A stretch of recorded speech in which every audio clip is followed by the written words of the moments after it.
Bueno, bienvenidos a esta segunda parte de la clase de refactorización. Uno de los motivos principales por los que decidí separar estas dos clases es porque teníamos que ver un concepto muy fundamental dentro del desarrollo de arquitecturas profesionales.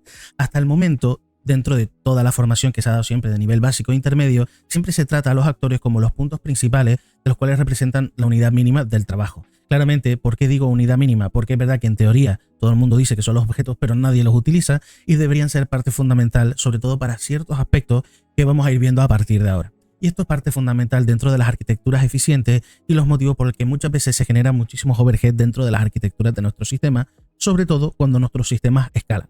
Vamos a ver el tema del uso de los objetos tipados y cómo podríamos llegar a integrarlo en sistemas escalables, profesionales y modulares.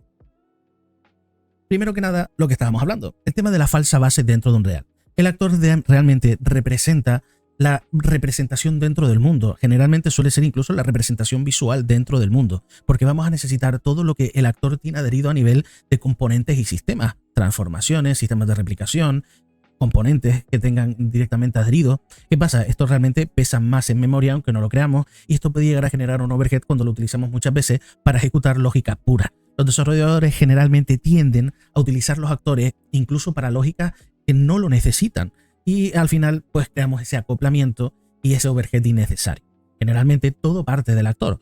Todo parte de un objeto, un actor, un carácter, y estos al final van heredando funcionalidades de los anteriores según el tipo de diseño que éste tenga. Por eso es parte fundamental entender que el objeto es una parte increíblemente liviana porque es de la que parte la mayoría de situaciones. Hay que saber sus limitaciones, pero también sus puntos fuertes dentro de la lógica de creación de nuestras arquitecturas.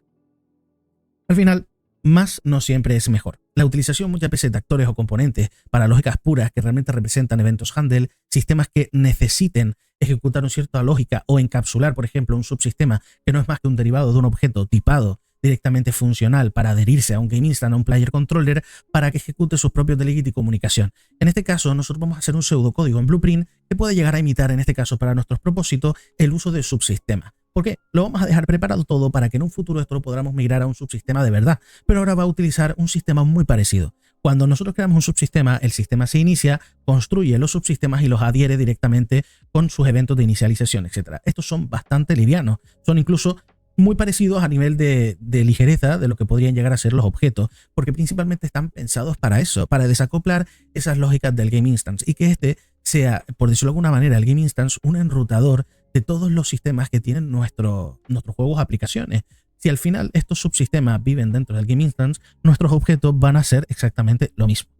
Por lo tanto, vamos a ver ahora consideraciones de costes de CPU, formas de utilizarlo, y conforme vayamos avanzando dentro del desarrollo de nuestro juego, de nuestro vertical slice en este caso, veremos cómo la utilización de los objetos puede llegar a escalar a sistemas mucho más avanzados del que vamos a ver ahora, pero también son increíblemente útiles cuando nosotros queremos desacoplar pues lógicas que puedan ser muy interesantes tanto para los niveles como para los actores.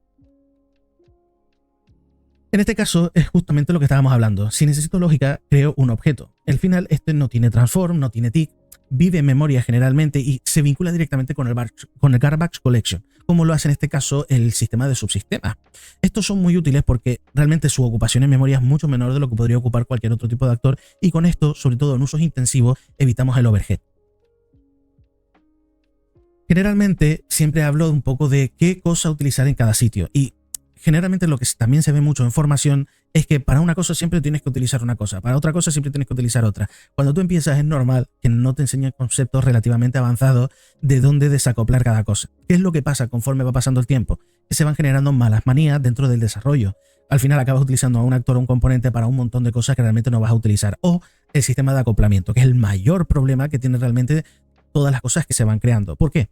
El acoplamiento significa que nuestro sistema va a depender sí o sí de que tenga eso. Y realmente, tal y como está diseñado en Real de una manera brillante, porque muchas de las herramientas que ya nos ofrecen nos permiten desacoplar y automatizar basándonos en datos y en bases de datos. ¿Qué significa esto? Según para lo que nosotros vayamos a crear, podemos hacer una simple selección y con un sistema automático él ya va a saber cómo ejecutar esa información que recibe, sin que nosotros tengamos que estar generando realmente una reestructuración del código de cómo tiene que procesarse los datos, ¿no? Es por eso por lo que, resumiendo esto, tenemos que saber exactamente qué utilizar para qué situación. Cuando necesitamos algo visible, físico, que tenga esas funcionalidades que representan en el mundo, utilizamos un actor. Cuando necesitamos adjuntar código que va acoplado a ese actor para una funcionalidad, para un tratamiento, para lo que nosotros necesitamos, pues utilizamos un componente. Para UIs utilizamos Widget porque es el sistema que actualmente tiene Unreal para gestionar el tema de las interfaces de usuario. Datos, tenemos el sistema de Data Driven de utilización del sistema de Data Asset para todo el tema de construcción basada en datos. Y esto es súper fundamental cuando nosotros queremos crear variaciones, escalabilidad, cuando queremos crear sistemas automáticos. Realmente por detrás, Unreal por debajo utiliza un montón de objetos que se construyen y se destruyen para poder generar sistemas como el GAS, sistema del Game Ability System.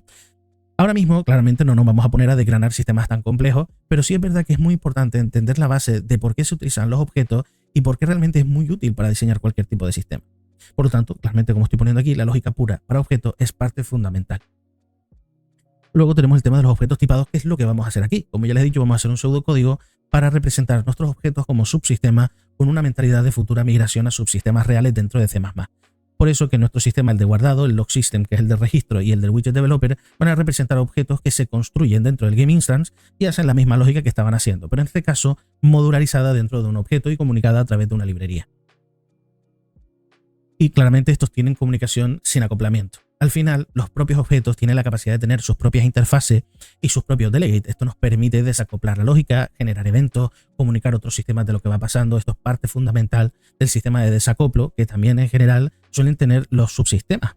Los subsistemas tienen su propio sistema de delegate para avisar de diferentes tipos de eventos. Y esto es parte fundamental cuando queremos que nuestros juegos o nuestras aplicaciones tengan un sistema de comunicación global, por ejemplo, si viven en el Player Controller o en el subsistema del Game Instance. El motivo por el que aquí en este punto hemos creado una librería, por organización y modularidad. Si nosotros en un inicio lo que hacemos es que creamos toda esa lógica dentro de una librería y vamos adaptando esas funciones para que hagan cosas cada vez más puntuales, lo que nos va a permitir a nosotros es que si en el caso de que tengamos que fallar, migrar o escalar cualquier tipo de funcionalidad, lo podamos hacer directamente desde esa librería. También tengo que decir en este punto que no siempre es aconsejable toda la lógica trasladarla a una librería. Generalmente las librerías funcionan muy bien cuando utilizamos funciones de lógica pura, sistemas que son muy asentados y que no necesitan instanciación. En este caso vamos a trasladar toda la lógica librería por modularidad y organización, que a futuro veremos cuando repliquemos este vertical slice a C++, cómo va a ser increíblemente útil hacer esto para este tipo de propósitos, ¿no? Tenemos el tema de la comunicación, que es lo que justamente estábamos hablando, la utilización de interfaces. Esto ya lo tenemos que conocer porque es algo que hemos estado hablando desde los inicios de la creación de nuestro sistema. Y tenemos el sistema de cómo debería tiparse realmente esto. Cuando se construyen, estos viven dentro del Game Instance. El Game Instance contiene la interfaz directamente de ese subsistema. Y en el Game Instance solamente existe una variable que almacena la construcción de ese subsistema. El resto de la lógica vive dentro del subsistema. En este caso dentro del objeto. Esto nos permite que desde el Game Instance nosotros ejecutamos acciones desde esas interfaces, pero realmente dentro del Game Instance estamos utilizando ese subsistema para ejecutar esa función que contiene. Al final, esto que nos permite que desde cualquier lugar nosotros podamos llamar al Game Instance y ejecutar esa función que contiene el objeto, porque el objeto ya está construido, ya existe y permanece. Esto es parte fundamental para evitar los overhead y para poder tener un pseudocódigo que replique un poco el funcionamiento, en este caso, de los subsistemas. Aquí tenemos una pequeña tabla, poco para que entendamos también lo que esto puede llegar a ocupar en memoria. Mientras que un actor puede ocupar 15.000 bytes de manera básica, incluso puede alcanzar mucho más si le añadimos muchas historias, la idea es que los objetos tienen realmente un overhead mínimo, tienen la mínima información posible. ¿Qué nos permite esto? Que nosotros podamos construirlos, destruirlos o almacenarlos en caché de una manera muy liviana, siempre y cuando no casteemos dentro de ellos. Porque si en un momento dado estamos casteando también, el problema que nosotros tenemos es que cuando los vamos a utilizar de una manera intensiva, los casteos van a traer toda esa información. Si lo que tú estás casteando pesa una barbaridad, salud y suerte. Entonces, la idea es que sepamos en qué punto podemos utilizar los casteos o no. En este caso, por ejemplo, para el sistema de guardado sí que vamos a castear, pero aquí tengo que decir un apunte muy claro. Cuando estemos trabajando en sistemas de iteración automática, sistemas de iteración basadas en datos, en ítems para inventario, ahí vamos a utilizar, en este caso, objetos increíblemente livianos, porque solo van a tener lógica pura de comunicación. Eso ya lo veremos más adelante.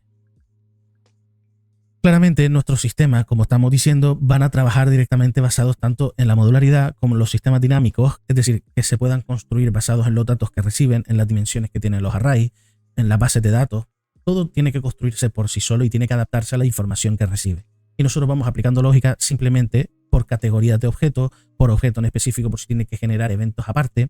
Eso ya lo iremos viendo porque va a ser muy interesante. Un objeto puede tener diferentes eventos paralelos que puedan pasar dentro de un juego. Generalmente, el problema principal que hacemos en esto es dentro del componente del inventario o en cualquier lugar como el actor, etcétera, acoplamos ese código de evento paralelo que tiene que hacer ese objeto. ¿De qué manera nosotros podemos desacoplar esa lógica y que realmente la ejecute? Un objeto puede tener un array o puede tener un mapa, en este caso, que sería lo más lógico, que contenga en este caso todos los eventos adheridos que tiene que dar ese objeto, que informe a una UI, que aparezca un Niagara, que pase cualquier tipo de cosa. ¿Qué es lo más interesante de todo esto? Estos eventos realmente son códigos encapsulados en objetos que pueden ser cacheados siempre y cuando tú los vayas a reutilizar, o eventos que pasen una única vez. Todo eso lo iremos viendo porque son objetos que son objetos handles, son objetos que viven y mueren solo para ejecutar la función que tienen prediseñada. Y esto el Garbage Collection lo usa muy bien porque tú lo construyes, ejecutas lo que tengas que ejecutar y a la finalización de su función el Garbage Collection, el Collector en este caso, lo elimina a menos que tú lo guardes en caché para su reutilización. Pero esto lo iremos viendo más adelante. En definitiva, nuestro propósito con esto es que acabemos ya con la narrativa también de que Unreal tiene que gestionar todo y que nosotros simplemente con la base fundamental de crear actores o sistemas no tengamos en cuenta los conceptos de overhead, las cargas en memoria de CPU, los procesamientos de datos, la construcción de los objetos. Al final no repercute mucho más en mucho más trabajo, sino en el concepto de saber qué utilizar en cada momento y según qué necesidad. Y esto es parte fundamental de entender cómo funciona Unreal para no caer en la narrativa de que Unreal va mal. Realmente Unreal está diseñado para que pueda ser un motor súper modular y optimizable, lo que hay que saber cómo. Así que, sin más, nos vamos a ir a Unreal y vamos a continuar con la clase, donde vamos a empezar a ver esto ya directamente sobre la práctica.